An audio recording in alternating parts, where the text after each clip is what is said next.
વડોદરામાં વાઘોડિયામાં મોડી રાત્રે ટુ વ્હીલર ચાલકો પર શ્વાનોએ હુમલો કરી દીધો। માડોધર રોડ પરના સીસીટીવીમાં હુમલાની આખી ઘટના કેદ થઈ। વાહન ચાલક પર શ્વાને હુમલો કરતા 2 લોકો રોડ પર પટકાયા। બંને બાઇક સવાર યુવકોને નાની મોટી ઈજા પહોંચી।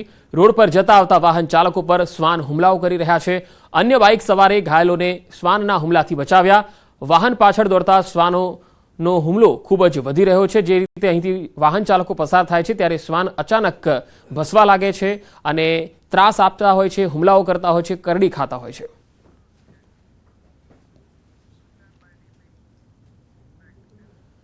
જૂનાગઢના માણાવદરમાં આખલા યુદ્ધ જોવા મળ્યું। શાક માર્કેટ પાસે આખલાઓએ રીતસર ધમાલ મચાવ્યા। તસવીરો જુઓ। શાકભાજીની દુકાનમાં આખલાઓ ઘૂસી ગયા અને આખલા યુદ્ધથી લોકોમાં તો રીતસર નાસભાગ મચી ગઈ। શાકભાજીની દુકાનમાં નુકસાન પણ ખૂબ થયું। આખલા યુદ્ધના કારણે લોકો હેરાન પરેશાન થઈ ગયા છે। રખડતા ઢોરને પકડવા તંત્ર નિષ્ફળ સાબિત થયું છે। તો માણાવદરમાં આખલા યુદ્ધ તમે જોઈ શકો છો। એક શાકભાજીની દુકાનમાં 2 આખલાઓ યુદ્ધ કરતા કરતા અંદર સુધી ઘૂસી ગયા અને શાકભાજીની દુકાનમાં ખૂબ જ નુકસાન પહોંચાડ્યું। જોકે આ આખલાઓનો ત્રાસ અહીંયા માત્ર એક દિવસ નથી, અહીંયા દરરોજ આ પ્રકારનો ત્રાસ લોકો સહન કરી રહ્યા છે। તંત્ર છે કે નહીં, તંત્રની કોઈ ટીમ અહીંયા કામ કરે છે કે નહીં, એ લોકો જાણતા જ નથી, કારણ કે કોઈ કામ કરતું જ નથી। આવા રખડતા ઢોરોને પકડવા અથવા તો આખલાઓને પકડવા માટે અહીંયા કોઈ ટીમ કામ નથી કરી રહી। વડોદરાના પાદરાના ચોકારી ગામે વૃદ્ધની કરપીણ હત્યા થઈ ગઈ। હત્યા કર્યા બાદ હત્યારાઓ માથું લઈને ફરાર થયા। 75 વર્ષીય કુબીરભાઈ ગોહિલનું ઘરમાંથી માત્ર ધડ મળી આવ્યું। માથું શોધવા ગ્રામજનો અને પોલીસ ખેતરો ખૂંદી વળ્યા। કયા કારણોસર અને કોને હત્યા કરી એ અંગે હજુ તપાસ ચાલે છે। જિલ્લા પોલીસની અલગ અલગ ટીમો હત્યાનો ભેદ ઉકેલવા કામે લાગી છે।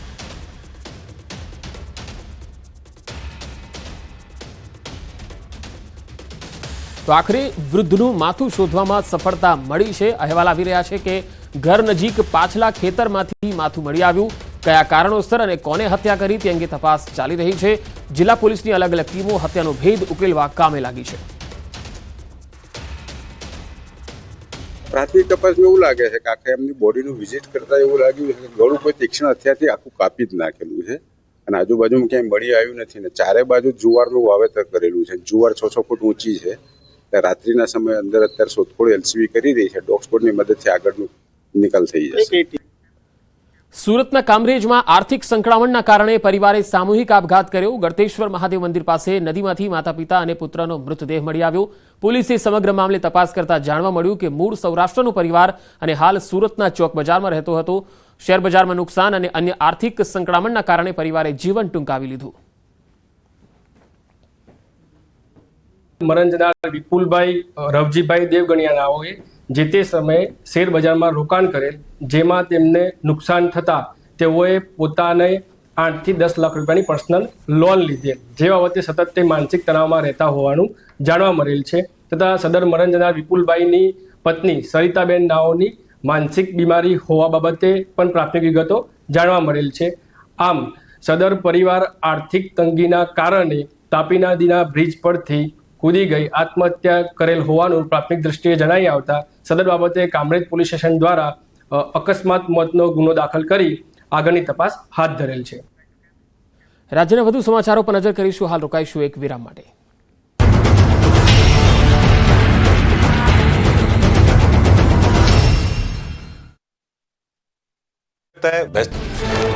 ચોમાસાને લઈને ભારતીય હવામાન વિભાગે જાહેર કર્યું અનુમાન। આ વર્ષે સરેરાશ કરતા 105% જેટલો પડી શકે છે વરસાદ।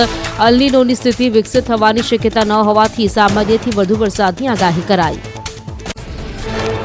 ગુજરાતમાં પણ સામાન્યથી વધુ વરસાદ થવાની સંભાવના। તમિલનાડુમાં સામાન્યથી ઓછો રહેશે વરસાદ। લદ્દાખ પૂર્વોત્તરમાં સામાન્યથી ઓછો રહેશે વરસાદ। એપ્રિલથી જૂનના દિવસો ખૂબ ગરમ રહેવાનું વ્યક્ત કર્યું અનુમાન। વાવણી લાયક વરસાદની સંભવિત તારીખ જાહેર। હવામાન નિષ્ણાંત પરેશ ગોસ્વામીનું અનુમાન। ગુજરાતમાં ચોમાસું થોડું મોડું પહોંચશે। 22 થી 28 જૂન સુધીમાં ચોમાસું બેસશે। જૂનના અંત કે જુલાઈની શરૂઆતમાં થઈ શકે વાવણી। સૌરાષ્ટ્ર દક્ષિણ ગુજરાતમાં 28 જૂન સુધીમાં પહોંચશે ચોમાસું। મધ્ય ગુજરાત કચ્છના કેટલાક ભાગોમાં પણ 28 જૂન સુધી ચોમાસાની શક્યતા। ઉત્તર ગુજરાત અને બાકીના ભાગોમાં 29 જૂનથી 7 જુલાઈ સુધીમાં ચોમાસું બેસશે। 2 રાઉન્ડમાં ચોમાસું પહોંચે તેવી સંભાવના। ગરમીને લઈને હવામાન વિભાગની મોટી આગાહી આગામી 7 દિવસ તાપમાન શુષ્ક રહેશે 18 થી 20 તારીખ દરમિયાન તાપમાનમાં 2 થી 3 ડિગ્રીનો ઘટાડો નોંધાશે જો કે 21 તારીખથી ફરી તાપમાનમાં થશે વધારો અમદાવાદમાં બપોરે 12 વાગ્યા સુધીમાં શિક્ષણ કાર્ય પૂર્ણ કરવાની સૂચના ગરમી વધતા વાલીઓની રજૂઆતના પગલે શહેર ડીઓના આદેશ કેજી અને પ્રાથમિકના નાના બાળકો માટે સૂચના શક્તિપીઠ અંબાજીમાં કાળઝાળ ગરમીના કારણે યાત્રાળુઓની સંખ્યા ઘટી મંદિર પરિસર અને બજારો સુમસામ જોવા મળ્યા તો ગરમીથી રાહત મેળવવા લોકો શેરડીના રસ સહિત ઠંડા પીણાનું લઈ રહ્યા છે સહારો પોરબંદર માર્કેટિંગ યાર્ડમાં કેસર કેરીની આવક યાર્ડમાં કેરીના 1100 બોક્સની આવકથી સુદામા ફ્રૂટ કંપનીમાં 750 બોક્સની આવક હરાજીમાં 900 થી લઈને 1625 સુધી બોલાયા કેરીના બોક્સના ભાવ સાબરકાંઠા જિલ્લામાં રોગચાળો વકર્યો હિંમતનગરથી સિવિલ હોસ્પિટલ દર્દીઓથી ઉભરાય ઝાડા ઉલટી તાવ સહિતના કેસોમાં ઉછાળો 15 દિવસમાં 17,000થી વધુ ઓપીડી નોંધાય વધતી ગરમીને લઈને સિવિલમાં હીટસ્ટ્રોકનો વોર્ડ ઉભો કરાયો રાજકોટમાં સિટી બસે સર્જેલા અકસ્માતમાં મૃતકોના પરિવારને 50 લાખ રૂપિયા સહાય ચૂકવવાની માંગ વળતરની રકમ કંપની તેમજ એજન્સી પાસેથી વસૂલવા અને ફોજદારી ગુનો દાખલ કરવા કરી માંગ આરોપી ડ્રાઈવર સહિત તમામ સામે કાર્યવાહીની મનપા કમિશનરે આપી ખાતરી રાજકોટમાં બસ અકસ્માત મામલે કોટેચા સર્કલ પર એનએસયુઆઈનો વિરોધ સિટી બસને રોકી પોસ્ટર લગાવ્યા માલવ્યાનગર પોલીસે એનએસયુઆઈના હોદ્દેદારો અને કાર્યકર્તાઓની ટીંગાટોળી કરી અટકાયત કરી ચુસ્ત પોલીસ બંદોબસ્ત ગોઠવાયો સુરતમાં સિટી બસમાં નિયમોનો ઉલાળ્યો કેટલાક ડ્રાઈવર પાસે લાયસન્સ ન હોવાનું સામે આવ્યું ન્યૂઝ 18 ગુજરાતીના રિયાલિટી ચેકમાં બસ ડ્રાઈવરો નિયમો ન પાળતા હોવાનું ખુલ્યું સુરતના કતારગામમાં એચવીકે ડાયમંડના રત્ન કલાકારોની હડતાળ યથાવત રત્ન કલાકારોએ ભાવ વધારાની માંગ સાથે કામથી અડગા રહી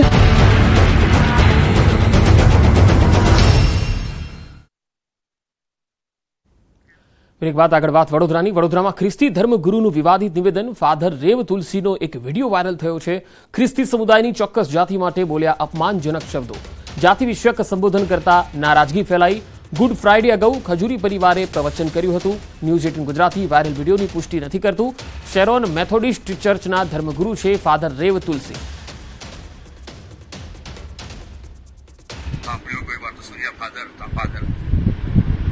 આટલા વિસ્તાર જબરદસ્ત ચર્ચો છે ખોટો લાગતો 42 વર્ષે પડશે કે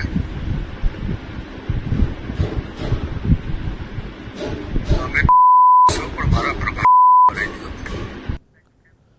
ગોંડલ માર્કેટિંગ યાર્ડમાં ચણાની ઐતિહાસિક રેકોર્ડ બ્રેક આવક થઈ યાર્ડમાં અત્યાર સુધીનો ઐતિહાસિક 1.75 લાખ કટ્ટા ચણાની આવક થવા પામી હતી સૌરાષ્ટ્રભરમાંથી ખેડૂતો વાહન લઈને પહોંચ્યા ખેડૂતોને લાઇનમાં ઊભા ના રહેવું પડે તે હેતુથી ટોકન આપવામાં આવ્યા હતા જેમાં 2000થી વધારે વાહનોને ટોકન અપાયા હતા પોરબંદર ગીર સોમનાથ બોટાદ જામનગર સહિતના જિલ્લાઓમાંથી ખેડૂતો પોતાનો માલ લઈને આવ્યા તો ખેડૂતોને 20 કિલોગ્રામ ચણા ભાવ 1000થી લઈને 1100 રૂપિયા સુધી મળ્યા હતા જો કે પુષ્કળ આવક થતાં બીજી જાહેરાત ન થાય ત્યાં સુધી ચણાની આવક બંધ કરવામાં આવી કાલે ચણાની આવક શરૂ કરવામાં આવી તેમાં જેમાં વાહન 2000 વાહનને ટોકન દેવામાં આવ્યા હતા જેમાં 2.5 લાખ ગુણીની રેકોર્ડ બ્રેક આવક થવા પામી હતી જેને લઈ ચણાની આવક હાલ સદન બંધ કરવામાં આવે છે જ્યાં સુધી બીજી જાહેરાત ન થાય ત્યાં સુધી ખેડૂતોએ ચણા લઈ ગોંડલ માર્કેટ યાર્ડ અંદર આવવું નહીં સુરતમાં વ્હીકલ અંડરપાસનું કેન્દ્રીય જળશક્તિ મંત્રીના હસ્તે લોકાર્પણ કરાયું રાષ્ટ્રીય ધોરીમાર્ગ ક્રમાંક 53ના હજીરા ધુલિયા પર આવેલ બુડિયા ગભેણી જંકશન પર બ્લેક સ્પોટ રેક્ટિફિકેશનનો પ્રશ્ન લાંબા સમયથી પડતર હતો જેના નિરાકરણ માટે વ્હીકલ અંડરપાસ બનાવવાની રજૂઆત થઈ હતી જે અંડરપાસનું ₹40 કરોડના ખર્ચે કામગીરી પૂરી થતાં લોકાર્પણ કરાયું તો વ્હીકલ અંડરપાસનું લોકાર્પણ કેન્દ્રીય મંત્રી CR પાટીલના હસ્તે કરવામાં આવ્યું 40 કરોડના ખર્ચે આ અંડરપાસ બનાવવામાં આવ્યો છે